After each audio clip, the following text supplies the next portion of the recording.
सावलीच्या आयुष्यात आता एक मोठा वादळ आलंय. तिला आता हे पक्क समजलंय की मेंदळ्यांच्या घरातलं कुणीतरी मोठं व्यक्ती तिला मारायला माणसं पाठवतंय. आणि या सगळ्या गोंधळात तिच्या मनात एक भयंकर गैरसमज घर करून बसलाय. तिला वाटतंय की सारंग ही या षडयंत्रात सामील आहे. तिचा प्रियकर, तिचा आधार, तोच तिच्या विरुद्ध उभा राहिलाय असं तिला दिसतंय. या धक्क्यानं सावलीनं एक कठोर निर्णय घेतलाय. ती आपली प्रेग्नन्सी कुणालाही सांगणार नाही. कुणाच्याही मदतीशिवाय एकटीनंच ती आपल्या बाळाला जन्म देणार आहे. तिच्या मनात फक्त एकच विचार आहे, तिच्या बाळाचं रक्षण करायचं कोणत्याही किमतीला. पण या सगळ्या गोंधळात नियती मात्र आपला खेळ खेळतीये. नियतीला सावलीच्या दोन्ही बाळांना न्याय मिळवून द्यायचा आहे आणि म्हणून ती असा विचित्र ट्रॅप रचते की सावलीचं आयुष्य कायमचं बदलून जाणार आहे. डिलिव्हरी नंतर सावली इथून दूर निघून जाण्याचा विचार करतीये, पण सत्य समोर येण्याआधी नाही. आणि मग तो क्षण येतो जेव्हा सावलीला एक धक्कादायक सत्य कळतं. तिच्यापर्यंत जे सत्य पोहोचलं होतं ते खोटं होतं. तिलोत्तमा मॅडम तिला मारायला माणसं पाठवतच नव्हत्या. मग खरं तर कोण होतं ती व्यक्ती जी तिच्या आयुष्याला संपवायला आलं होतं? हा प्रश्न तिच्या मनात घर करतो. पण उत्तर मिळण्याआधीच तिच्या आयुष्यात आणखी एक मोठा वळण येतो. नेमका त्याच वेळी तिलोत्तमाला कळतं की सावली प्रेग्नंट होती आणि तिची डिलिव्हरी झालीये. पण इथे नियतीचा खेळ सुरू होतो. असा खेळ की कोणीही कल्पना करू शकत नाही. सावली एका बाळाला घेऊन लपून बसलीये आणि दुसरं बाळ मात्र तिलोत्तमाच्या नजरेत येतं. एका झटक्यात सावलीला सगळं समजतं. तिला 2 बाळं झालीयेत, जुई मुलं. पण ती त्या क्षणी सारंग आणि तिलोत्तमा यांच्या समोर येऊ शकत नाही. तिच्या मनात अजूनही तो संशय आहे. ती भीती आहे की सारंग तिच्या विरुद्ध आहे. तिला माहित आहे की तिची दोन्ही बाळं आता वेगवेगळ्या जगात जगणार आहेत. एक तिच्या बरोबर अंधारात, दुसरं मेंदळ्यांच्या प्रकाशात. 2 बाळं, पण त्यांच्या आयुष्यात आता जमीन आसमानाचा फरक असणार आहे. एकाला आईचं प्रेम मिळणार, दुसऱ्याला घराचा वारसा. एकाला संघर्षाचं आयुष्य,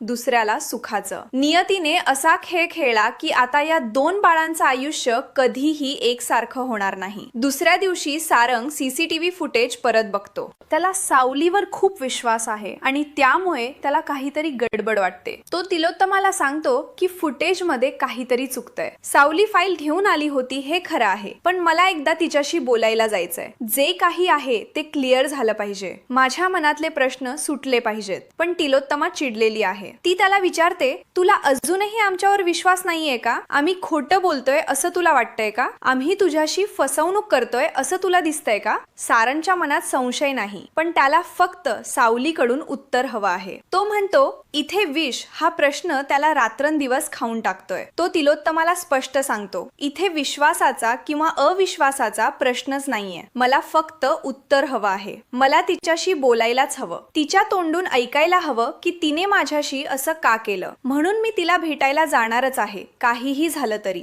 पण सारंगचा हा निर्णय ऐकताच राजकुमारचे पाय थरथरतात. त्याच्या मनात धोक्याची घंटा जोरात वाजायला लागते. जर सारंग त्या पोलीस सावलीला भेटायला गेला तर सगळं खरं उघडकीस येईल. त्याने रचलेलं सगळं खोटं, सगळं षडयंत्र पकडलं जाईल. तो घाबरलेला आहे, पण तो आपली घाबरट लपवून सारंगला थांबवायचा प्रयत्न करतो. तो भावनिक होतो आणि विचारतो, सारंग, तुला माझ्यावर विश्वास नाहीये का? मी तुझा दादा आहे. मी जे काही सांगतोय ते तुला पटत नाहीये का? तू माझ्या शब्दांवर विश्वास का ठेवत नाहीयेस? पण सारंग त्याच्या निर्णयावर ठाम आहे. तो शांतपणे पण स्पष्टपणे उत्तर देतो, दादा, तुझ्यावर विश्वास नसण्याचा प्रश्नच नाहीये. तुझं पटण्याचा किंवा न पटण्याचा संबंध नाहीये. पण ती माझ्याशी असं कसं वागू शकते हे मला समजत नाहीये. मी तिच्यावर इतकं प्रेम केलं, तिला आपलं मानलं आणि तिने माझ्याशी असं का केलं? जोपर्यंत मला या प्रश्नाचं उत्तर भेटत नाहीये तोपर्यंत मी शांत बसणार नाहीये. काहीही झालं तरी मला उत्तर हवंच आहे. मला तिच्याशी बोलायलाच हवं. राजकुमारला कळतंय की सारंग कोणतीही युक्ती ऐकणार नाहीये. तो आपल्या निर्णयावर अढळ आहे. राजकुमारच्या डोक्यात आता फक्त एकच विचार फिरतोय, सावलीला तिकडून गायब करायला हवं. जोपर्यंत ती तिथे आहे तोपर्यंत त्याला मोठा धोका आहे. सारंग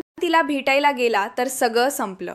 त्याचं सगळं खेळ उघड होईल. त्याला आता एक क्षणही वाया घालवता येत नाही. तो मनातल्या मनात विचार करतो, नाही, हा काही ऐकणार नाहीये. काहीही झालं तरी आता सावलीला तिकडून गायब करायलाच हवं. जोपर्यंत सावलीला आपण तिकडून गायब करत नाही तोपर्यंत आपल्याला या सगळ्यामध्ये खूप मोठा धोका आहे. राजकुमार लगेच आपल्या माणसांना कॉल करतो. तो त्यांना सूचना देतो. सारंग आता सावलीला भेटायला बाभुळवाडीला निघालाय. त्याला तिथे पोहोचण्याआधी सावलीला गायब करा. जरी सारंगला सत्य कळलं तरी त्याला असं वाटलं पाहिजे की सावली त्याच्याशी राहायला तयार नाहीये. तो तिच्यावर रागवला पाहिजे. प्रेग्नन्सीचं सत्य कळलं तरी काही हरकत नाहीये, पण सावली त्याच्यापासून दूर गेलेली दिसली पाहिजे. तिने स्वतःहून त्याला सोडलं असं त्याला वाटलं पाहिजे. राजकुमारची योजना अगदी स्पष्ट आहे. सावलीला पुन्हा एकदा सारंगच्या आयुष्यातून कायमचं काढून टाकायची. त्याला कोणताही पुरावा, कोणतीही साक्ष उरू देता कामा नये. दुसरीकडे सावली एका ठिकाणी हतबल होऊन बसलेली आहे. तिच्या मनात विचारांचा गोंधळ आहे. तिने सारंग सरांना प्रेग्नन्सीची फाईल दिली होती. तिने त्यांना सत्य सांगण्याचा प्रयत्न केला होता, पण त्यानंतर सुद्धा त्यांनी तिला इग्नोर केलं नाहीये. हे कसं शक्य आहे? सारंग सर तिच्यावर रागावले नाहीत, तिला दूर केलं नाहीये. तिला काहीच समजत नाहीये. तिच्या मनात अजूनही प्रश्न आहेत, संशय आहेत. ती गोंधळलेली आहे, थकलेली आहे आणि आता तिला काय करायचं हे कळत नाहीये. तिच्या मनात एक आशा आहे की कदाचित सारंग सर तिच्यावर अजूनही विश्वास ठेवतात. कदाचित ते तिला समजून घेतील. पण त्याच वेळी तिला सावलीच्या डोक्यात लगेच तिलोत्तमाचा चेहरा येतो. राजकुमारने आधीच तिच्या मनात हे बीज पेरलं होतं की तिलोत्तमा तिच्यावर रागवलेली आहे. ती तिला घरात घेणार नाहीये. ती तिला कधीच स्वीकारणार नाहीये. पण तिलोत्तमा इतक्या खालच्या पातळीवर उतरू शकते, इतकी क्रूर असू शकते, याची सावलीने कधी कल्पनाही केली नव्हती. गुंड पुढे सांगतात, तू प्रेग्नंट आहेस म्हणूनच तुला संपवायचं आहे. तुझ्या घरच्यांनीच हे सांगितलंय आणि सारंगलाही हे सगळं माहिती आहे. त्यानेही याला होकार दिलाय. सावलीला हा शब्द ऐकून मोठा धक्का बसतो. सारंग सरांना माहिती आहे? नाही, हे खोटं असलंच पाहिजे. सारंग सर कधीच असं करू शकत नाहीत. ते तिच्यावर इतकं प्रेम करतात, ते तिला कधीच दुखवू शकत नाहीत. पण तिलोत्तमा, ती खरंच इतकी क्रूर असू शकते का? ती तिला मारण्यासाठी माणसं पाठवू शकते का? सावलीच्या मनात हजारो विचार येतात, पण तिला विचार करायला वेळच मिळत नाहीये. तिच्या पोटात तिचं बाळ आहे आणि तिला आता फक्त एकच गोष्ट करायची आहे, पळून जायचं आहे. आपल्या बाळाचं रक्षण करायचं आहे. तिच्या आईच्या ममतेची ताकद तिच्या अंगात उसळते. ती गुंडांना जोरात धक्का देते, त्यांच्या डोळ्यात माती फेकते आणि धावत पळायला लागते. गुंड चाटच पडतात. त्यांना समजतच नाही की एवढ्या नाजूक दिसणाऱ्या मुलीच्या अंगात इतकी ताकद कुठून आली. पण ही ताकद असते आईची. तिच्या बाळाच्या रक्षणासाठी ती काहीही करू शकते, कोणत्याही अडथळ्याला तोंड देऊ शकते. सावली धावत धावत एका चॅरिटेबल ट्रस्टच्या बाहेर येऊन थांबते. तिचा श्वास धापला आहे. तिचं अंग थरथरतय, पण ती थांबत नाहीये. तिला माहिती आहे की गुंड तिचा पाठलाग करत आहे आणि तिला आता लपायला हवं, सुरक्षित ठिकाणी जायला हवं. दुसरीकडे गुंड घाबरून राजकुमारला फोन करतात. सर, मोठी गडबड झालीये. ती पोरगी जरा जास्तच आगाव निघालीये. आम्ही तिला पकडायला गेलो होतो, पण ती आपल्याला हातावर तुरी देऊन पळून गेलीये. राजकुमारच्या पायाखालची जमीन हलते. त्याला विश्वासच बसत नाही की सावली त्यांच्या हातून सुटली. तो चिडून ओरडतो, अरे मूर्खांनो, ती पळून गेली म्हणजे काय? तुम्ही इतके निकामी आहात का? तिला आत्ताच्या आत्ता पकडा. अशा पद्धतीने पकडा की ती कुठेही पळून जाऊ नये. राजकुमार शिव्या घालत असताना त्याचा आवाज घरात घुमतो. तिलोत्तमा त्याच्या बोलण्याचा काही भाग ऐकून घेते. तिला काहीतरी गडबड वाटते. राजकुमार कोणाशी बोलतोय? कशाबद्दल बोलतोय? ती राजकुमारकडे येते आणि विचारते, काय झालं राजकुमार? कशाबद्दल बोलतोयस तू? राजकुमार घाबरतो. त्याला माहिती आहे की तिलोत्तमा शंका घेऊ लागलीये. तो हुडवाडवीचं उत्तर देतो, काही नाही, फक्त बिझनेसचं काम होतं. तिलोत्तमाला अजूनही शंका येते, पण राजकुमार तिला काहीही सांगत नाहीये. ती त्याच्याकडे संशयाने पाहते, पण राजकुमार तिच्या नजरेला तोंड देऊ शकत नाहीये. गुंड आता घाबरलेत. बॉस रागावलाय म्हणजे आता त्यांचा काटा निघणार. त्यांना माहिती आहे की जर त्यांनी सावलीला पकडलं नाही